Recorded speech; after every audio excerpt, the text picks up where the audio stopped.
You had one of the biggest songs of 2020. What was it? What year did Mood come out? I mean, I It have was a like plaque because of it because I played it so fucking much. Okay. I think it came out like at the end of 2019. Damn. Like into 2020. God, I have no perception of time due Me to neither. COVID, Like dude. I could be totally wrong. God, it could be 1982 for all I know. I have no clue. Are you surprised that that song did what it did? Because you just did it in his apartment, correct? Yeah, in my apartment. Your apartment. Yeah, I was living in a 1-bedroom apartment at Circa. Cool. I just told Omer to come over. He brought Golden with him, and we're just vibing, playing COD, like, like just chilling, dude. And then we're just like, all right, let's cook up. Made Mood. What does it start with? Why you always in a mood? Fucking acting brand new. Like that was the first thing I was like, all right, like that's tough. Came in there, did my thing, wrapped the song up, and then we're like, all right, dope. We'll go back to playing COD. We'll play Call of Duty again. And like, Is it just the two of you? it was me, Omer, Golden, and my boy Halftime. It was, Got it. yeah, and yeah, I mean, we knew the song was fire. Like, you know, we made it. It was like, it's fucking fire. Like, but like, we weren't thinking like, oh, this is gonna go #1. Like, this is gonna be the record of the year. Mm. We weren't thinking that. Like, until like, I'd say like right before it was about to come out, like we were all like, bro, this shit is like gas. It's really good.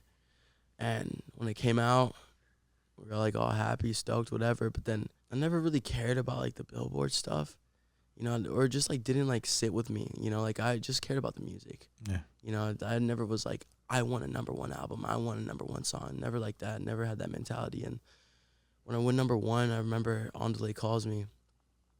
She's like, are you sitting down? I'm like, yeah, what's up? Like, who died? You know, like what is going on? And she's like, you're #1 in the world. I'm like, what? She's like, you're #1 on Billboard. Mood is #1. I'm like, okay, is the studio open? She's like, Iann, what? She's like, you're #1. Like, are you excited? And I'm like, yeah, that's great. Is the studio open? Like, and I go record. Like, and I just didn't like really understand like what it was. Do you want to fully process it? No, I don't. I feel like it's better that way. Yeah, it's way better. Like, let's go get another one. Yeah, that's and not fully processing it like keeps you in a mindset of like groundedness, I guess. Yeah. I mean, I just care about the music. Like, that's the only thing I ever cared about. Like, everything. Because, like, I remember when I first moved out here, it's like when I started to realize that it's not just music. There's a whole, like, there's politics behind it. There's, you know, there's a whole industry.